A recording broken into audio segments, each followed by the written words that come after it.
Welcome everyone. My name is Erin Mackinney and I am class of 2003. I was a business and Spanish double major, and now I work as a professor at Roosevelt University here in Chicago, and in the College of Education, teaching teachers how to work with students learning English as a second language. So I'm very excited to share with you today a hobby that I like, which is cooking. And I'm going to share two recipes with you, hummus and avocado toast. The first one that we'll do is hummus. And this is a recipe that I've made for probably about 15 years.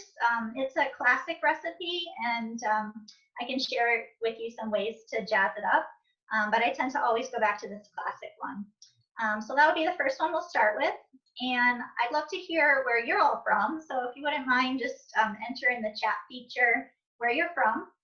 And also, Laura is going to send our first poll. We're going to do some fun little questions throughout the evening. So Laura, if you want to also launch the first poll, which is to see if any of us are cooking along with me.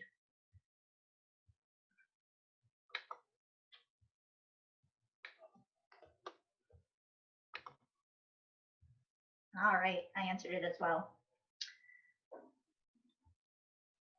All right, so I am going to bring the camera down, and you'll see just the cutting board area.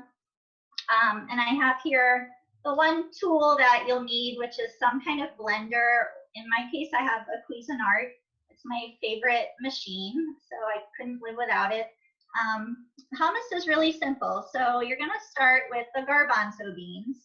And it looks like, oh, we have a third of us that are preparing it along with me. Awesome. Okay, good to know. So what you'll do is you'll take your garbanzo beans. There's a couple ways that you might have prepared your garbanzo beans. You may have had them raw. And what I did was I soaked them last night, and then I boiled them, and it does take a while, like an hour and a half is how long I boiled it for. But I find that when you boil your own beans, it gives you larger quantity because you buy a whole bag of raw beans, and also there's usually less sodium that way than using a can. But using a can is just fine too, and probably you have like a 14-ounce can, and so you're welcome to use the can. You could also drain the can and add the liquid later, depending on if you want more liquid. So I don't have any liquid in my beans, but I saved my liquid from when I boiled them, just to, because I'll add some liquid to this demo. So what you'll do is in your blender or Cuisinart, you'll put your beans in.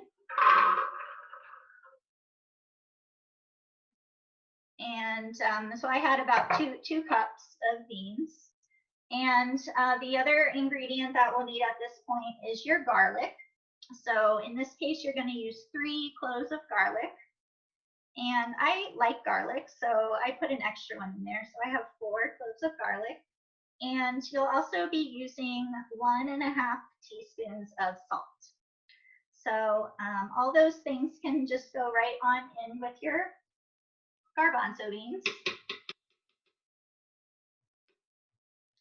And now we'll put our lemon juice in. So you can use juice from a real lemon.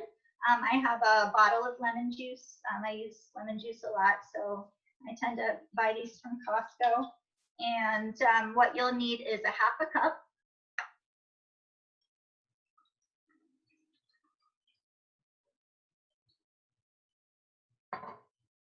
All right, so you'll put your lemon juice in. And now it's time to mix. And we're going to keep adding some things in a moment, but at this point we will mix.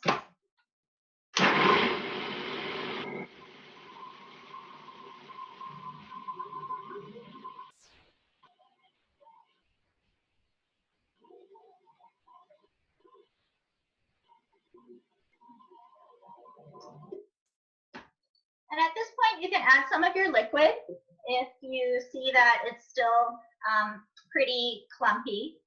So I'm going to add a little liquid, but add sparingly because it's easier to make something thinner than it is to make thicker.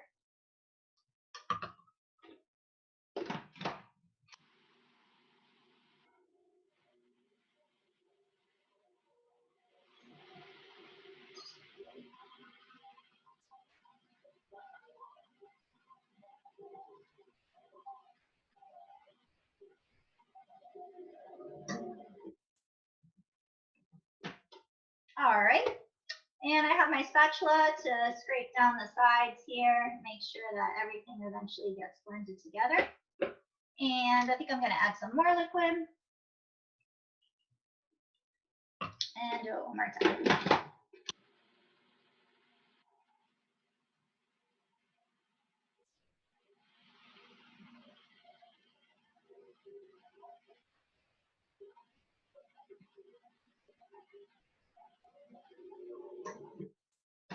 All right. So the next ingredient is our tahini. So tahini has become more common these days to find at your supermarket. Sometimes it's in the salad dressing aisle or the ethnic foods aisle. And you're going to use the same amount as you did with your lemon juice, which is half a cup.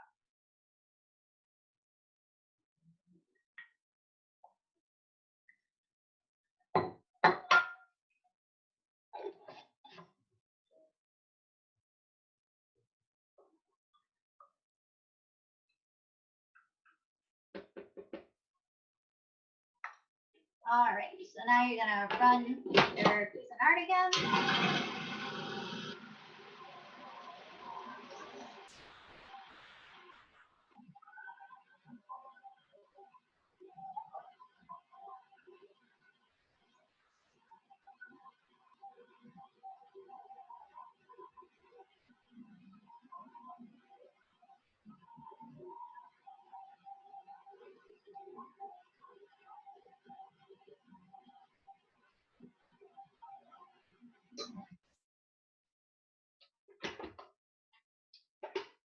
Okay, so now it should be good consistency. I'll show you what mine looks like. And now it's time for the taste test. So if you have a carrot is what I cut, you can also just use your finger and take a bite.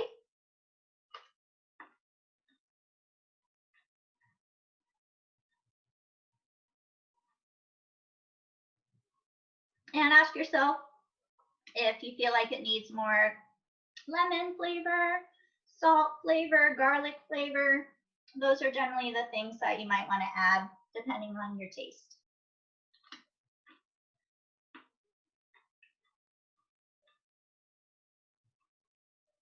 So I think mine's pretty good, and I think it's all set. So this makes quite a lot. It makes 6 to 8 portions, and I'm gonna share both of these recipes I'm making tonight with you, so you'll have them to cook yourself.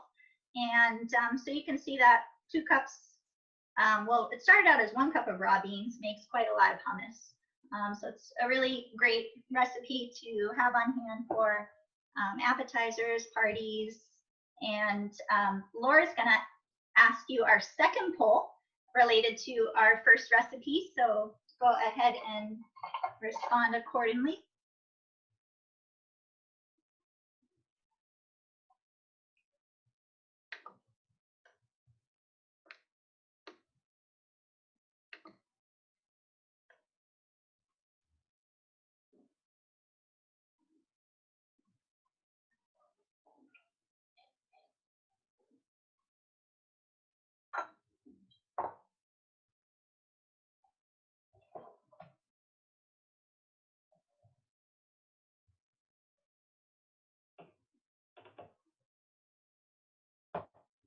Pita. All right, pita's the winner with carrots coming in second place. Nice. All right, so what questions do we have? I know Laura's been checking our chat. If you have some questions about this recipe, I'm happy to answer them.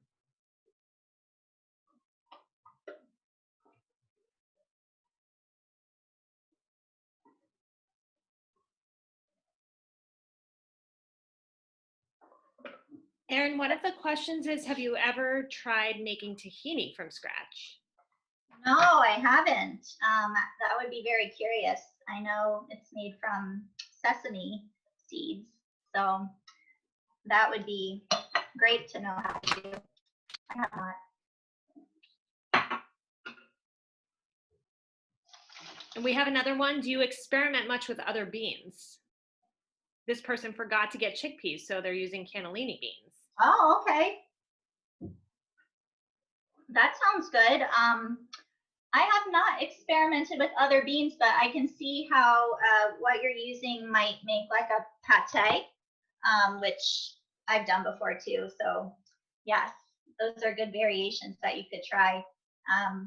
Some things that you could add to it that you might enjoy when you buy hummus at the store is you could roast a red pepper and you could put it in with your classic recipe.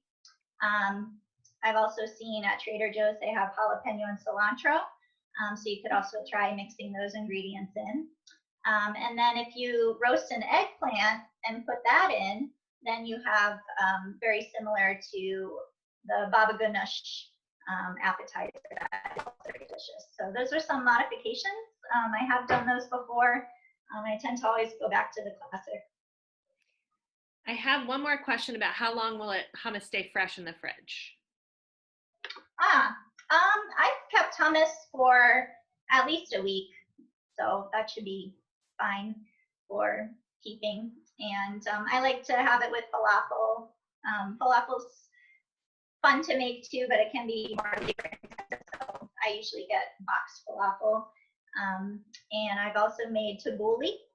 So I would say once a month I have like a thing butter for dinner, and I enjoy having that.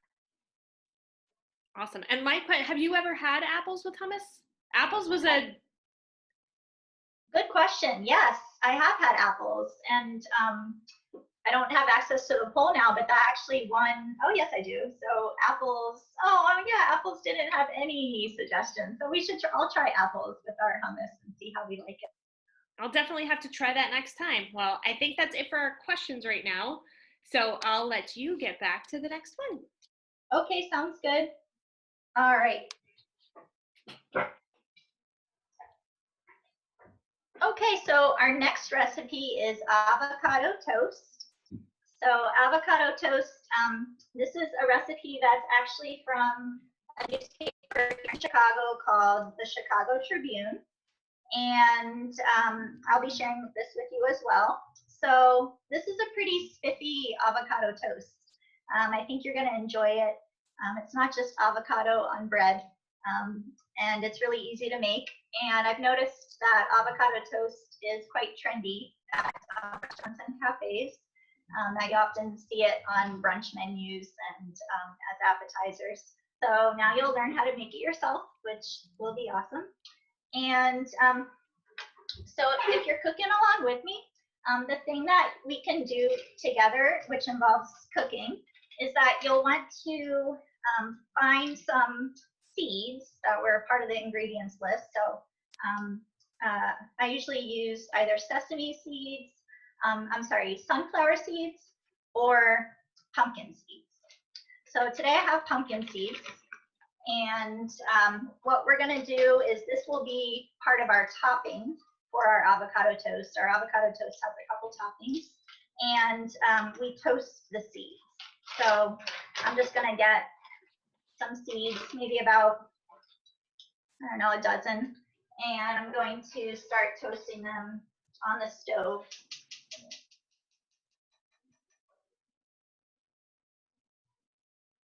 And just kind of let that do its thing while we do the rest of the process. You'll start to hear them, if you're doing pumpkin seeds, you'll start to hear them pop. All right, I'm gonna turn the camera back.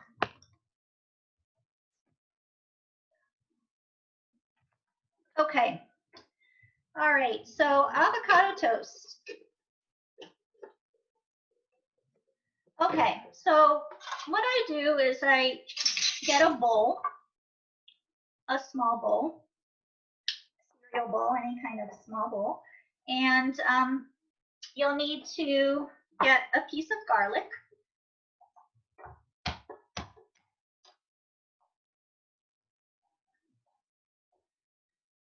we're going to do is mix our garlic in with a couple other things.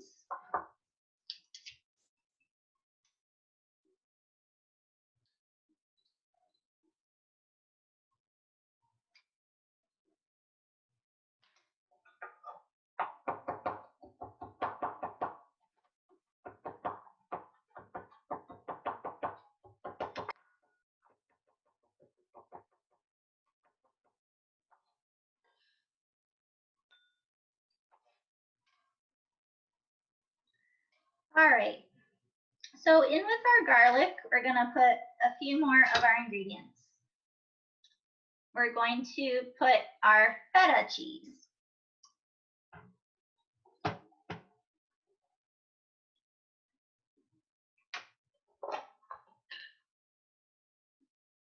So I'm going to make avocado toast for one person, by the way. And if I was doing it for two people, I'd still use a whole clove of garlic.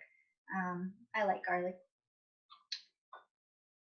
All right, so we're going to put some feta in there, and it ends up being about a little over a tablespoon.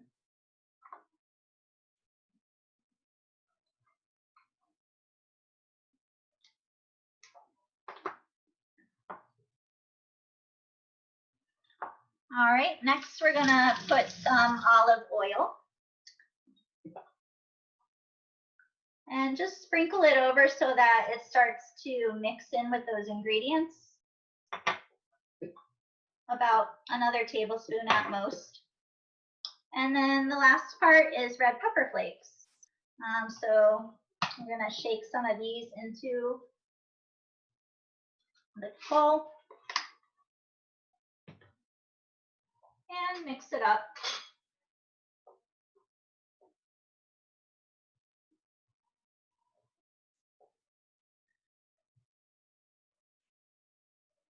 All right, so when you see this recipe, you'll see that this is called the marinade, and that the recipe says you can marinate it the day before.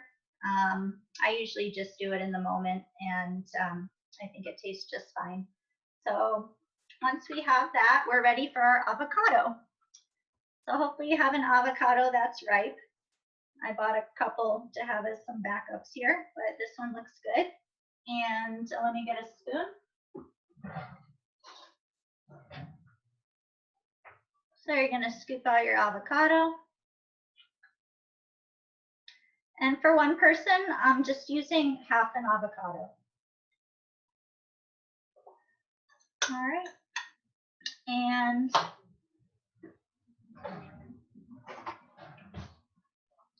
a fork does a better trick, so we're going to mash it.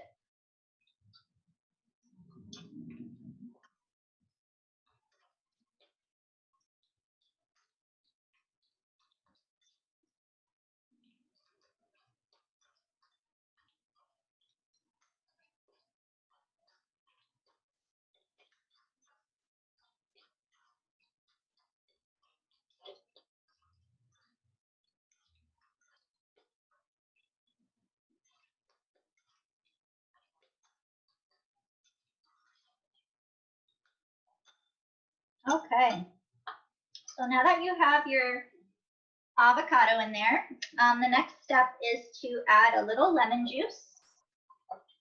And so I add just a sprinkle.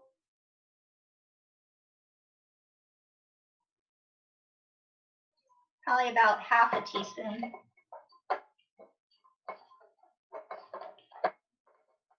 this point, we're going to also add some salt. So I crank it a couple times. And we'll stir it up again.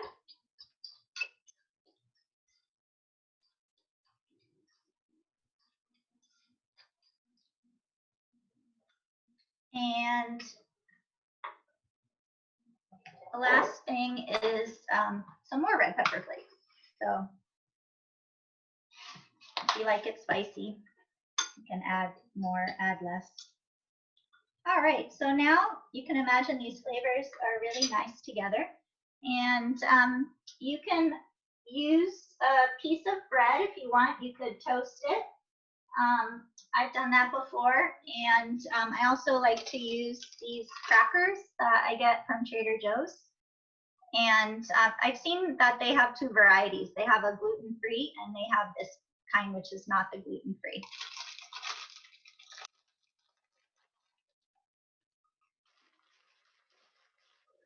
So these crackers are pretty hearty, and they are good for topping things.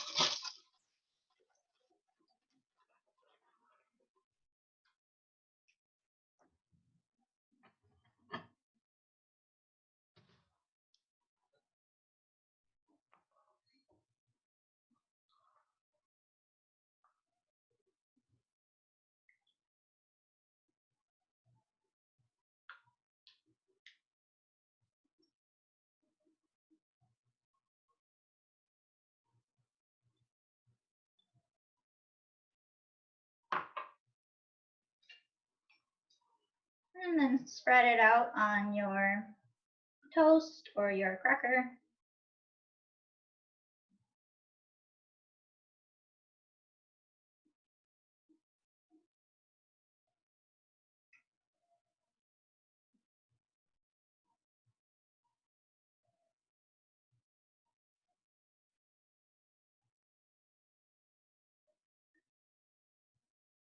All right, so remember I said we have some toppings. So the toppings for our amazing avocado toast are our seeds and also our herbs. So if you have some cilantro or parsley or even mint, those herbs are good for topping. And I have with me parsley and cilantro.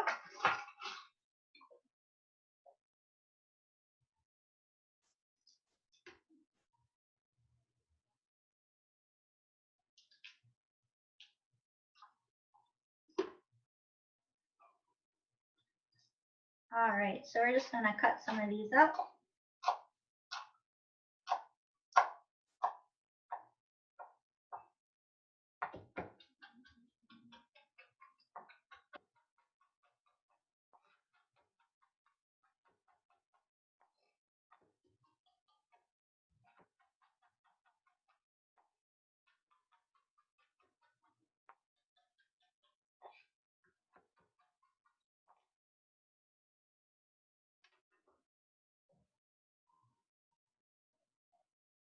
All right, so now you can check your seeds, see if they're starting to toast.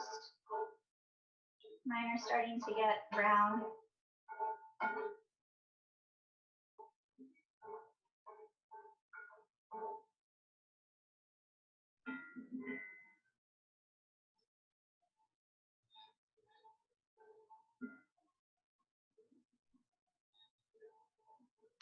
Whoop, I heard one pop.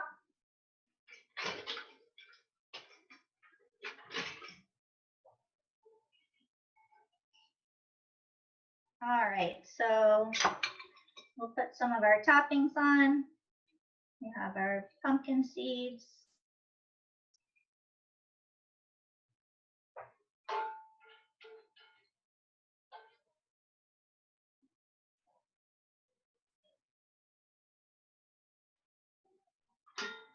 And we have our herbs.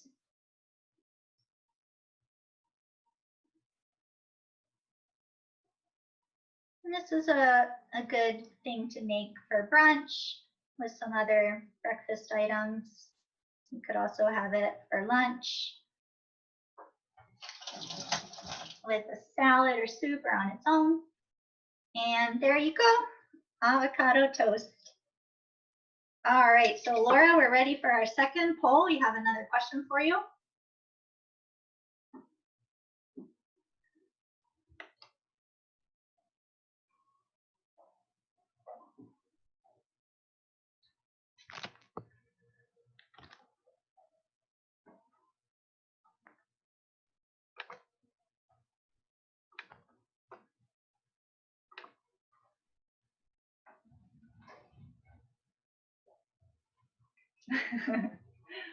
Someone's paid way too much.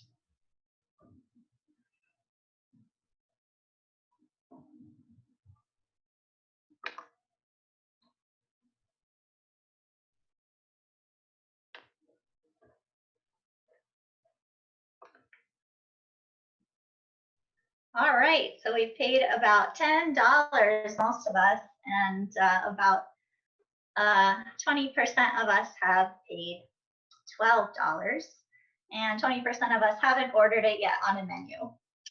Well, very good. So now you know how to make this delicacy, which is often quite expensive on your brunch menus. All right, so what questions do we have regarding avocado toast?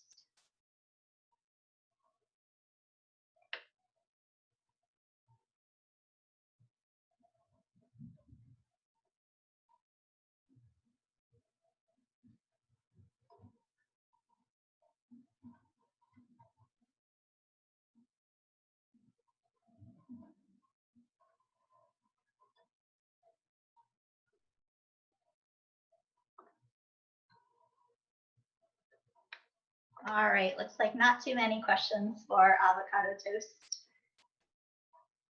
Yeah, the feta cheese makes it kind of more silky, and I think you'll enjoy the kick that the garlic and the red pepper flakes give it. So I'd love to hear back from you all when you make these recipes. Do follow up and let me know how you enjoyed them. That's pretty much our demo for today. So Erin, we have 2 more questions. Okay. One of them was, what are the most creative toppings that you've seen? And mine was, what other ingredients have you seen with avocado toast? Like, I know you did feta, but are there other things or other toppings that you would suggest or recommend that we try? Yeah, well, I was doing some research to see how much Chicago restaurants charge for avocado toast. And I noticed that they have some pretty cool toppings. For example, one of the restaurants had sun-dried tomatoes on top of their avocado toast. So that is a possibility that you could try. Yeah, I would say get creative. I think that it doesn't hurt to try something new. So And if you don't have feta, do you think you could use goat cheese as a substitute? I would say that goat cheese has a different consistency, but it is a milkier cheese, so that might work okay. But feta crumbles better, and so that mixes with the avocado better. Otherwise, it might be a little bit creamy, kind of like cream cheese with the goat cheese. But you could give it a try. Awesome. Well, thank you so much. We appreciate this. I don't see any more questions coming through, but I'm sure people may have some questions after the fact. So we'll be able to share those with Erin, and if she has any wise wisdom that she can pass your way, she will. Like she had mentioned earlier in this demo, we'll share her recipes in the follow-up email that we send, so you'll be able to make these things at home. And thank you, Kristen, for showing us your beautiful creations. I know we're seeing them. If anybody else wants to turn their camera on, we're certainly happy to see yours as well. Love that you guys were cooking along with us. So we're going to wrap tonight, and we want to thank you all so much for being here with us, and hope that you'll tune into our upcoming programs.